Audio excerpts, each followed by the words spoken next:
You could be back at the dawn of time. Volcanoes bursting up through the ground, spewing lakes of molten red lava. It's like watching God create the earth. I'm in Congo. It really does feel like the heart of darkness. The sort of place you'd expect to find King Kong.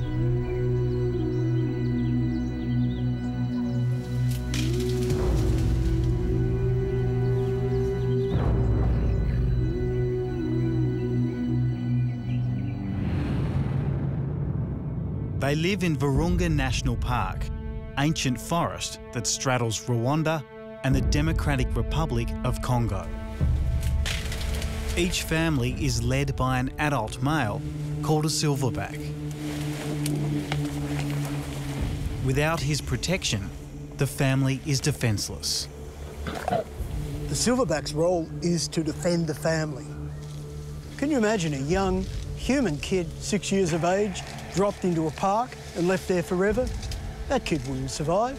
It's the same with the mountain gorillas. They're very much like humans, and they depend upon their father and their mothers to live.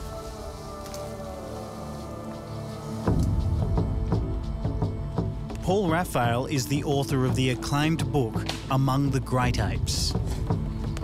In 2007, he came here and discovered a family of mountain gorillas surviving in the midst of civil war. They would have a profound impact on him. There was Senkwekwe, the silverback, 6 foot tall, as heavy as 2 sumo wrestlers, having to eat all day to maintain his bulk. There were several mothers with their babies, and the young brothers playing mock battle with each other, just like kids in the park. The 2 oldest brothers were Mukunda and Kongomani. The baby of the group was Noel. That really tugged at my heartstrings to see them happy and peaceful. And little did I know that within 4 or 5 weeks, the tragedy that was going to grip the world.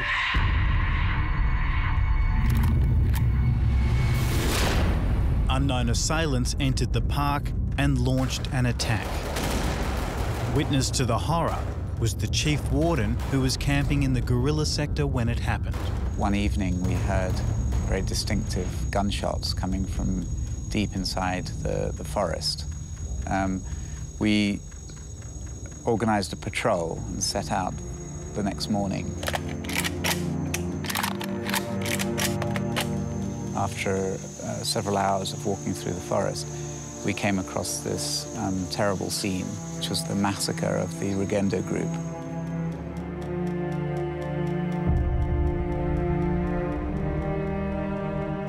Seven adult gorillas had been slaughtered.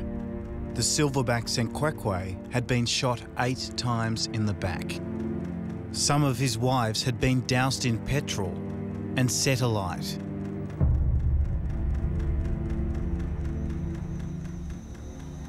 The spectacle was appalling. It was just terrible. The sight of seeing so many gorillas killed. We'd never had a massacre of gorillas on that scale. And it meant that there was this possibility that we were on the edge of an extinction. They were murdered for this: charcoal. 1 million people in the nearest city of Goma use charcoal to cook their food. It's worth millions to the rebels and corrupt government officials who control the black market. A charcoal mafia. If the gorillas were killed, in their minds there would be no more reason to protect the forests, and they would be able to go in and clear those forests and make money. 20,000 soldiers from the vicious rebel army known as the CNDP invaded the gorilla sector, and the park became a no-man's land. They are just shooting in the gorilla sector. We could sometimes see plumes of smoke coming out of the forest where mortar shells or cannon fire had taken place in the forest where the mountain gorillas were. So we simply didn't know what was happening with the mountain gorillas, and we couldn't get access to the forest. Trapped in the jungle were the three brothers, Mukunda, Kongomani and Noel. They were orphaned and alone. That was 4 years ago. I'd wanted ever since to go back to see if those young ones had survived. Now Paul has returned to try and find the orphaned brothers. To find the family, we have to pass through one of the most dangerous places on Earth. It's a hotbed of armed rebellions, and these brave rangers behind me are armed just in case we get ambushed. Several hours by truck is followed by a tough trek through dense jungle.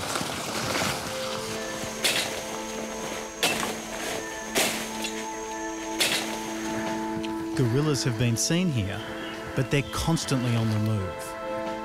We started the trek 10 o'clock yesterday morning, the toughest terrain I've ever been in my life. But we've been told by the trackers that Rugenda's family is just about 2 hours ahead. And I'm looking forward so much to see if Noel, Mukunda and Kongomani survived. I'm really thrilled and excited, but buggered. Soon after, Paul fell seriously ill. He had to be carried by stretcher. We kept going. The deeper we go, the closer we get. The trackers have told us that we're getting close. The only problem is that they're watching us, but we can't see them. We have to wear face masks because the gorillas share 97% of our DNA. A human disease could kill them. Our guides make grunting noises. They're telling the gorillas we're not a threat.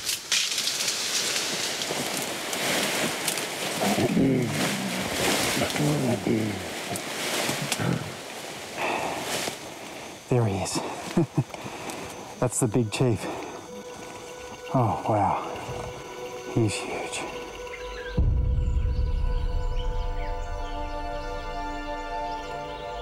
It's Kongomani, one of the orphans. It's terrifying and wonderful at the same time. And who's down here? Oh, it's Kongomani. Kongomani? Yes. Is that Kongomani? Yeah, that's Kongomani. He's such a big boy now. Yeah. When I saw him 4 years ago, he's Silverback now. He looks like his father, Sengwekwe. Yeah. Oh. Now he's just taking the breakfast. Yeah. Oh, look at him now. I can't believe this is the same little fellow that I saw 4 years ago. Now he's more magnificent than King Kong. It's just one of those amazing miracles that happen in Congo and that make it all worth it. What about Noel? Did he survive? Yes, Noel, he survived. He just here. Noel! Is it Noel? Yeah, that's Noel. Oh, no. Oh, I can't believe it. The little baby, huh? Yeah, big one. Tough little baby. Look how big he is now.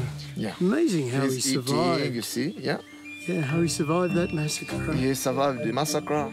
I saw this little fellow just before his father and mothers were massacred. He should have perished. And yet now I see him as a big boy, strong, on his way to being a silverback. What a moment for me. This is one of the best moments of my life.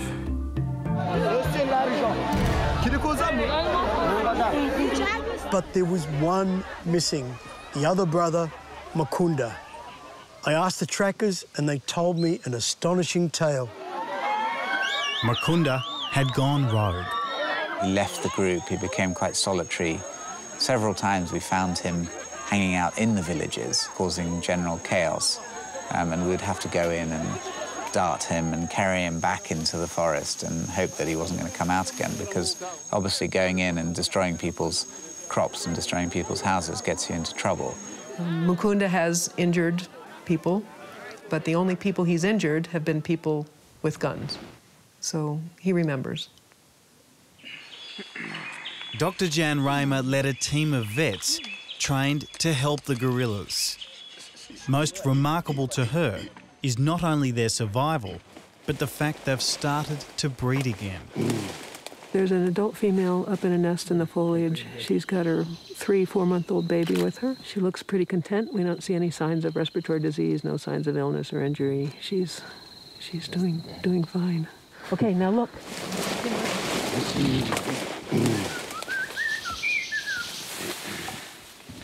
You see them? Oh my goodness. How cute are you?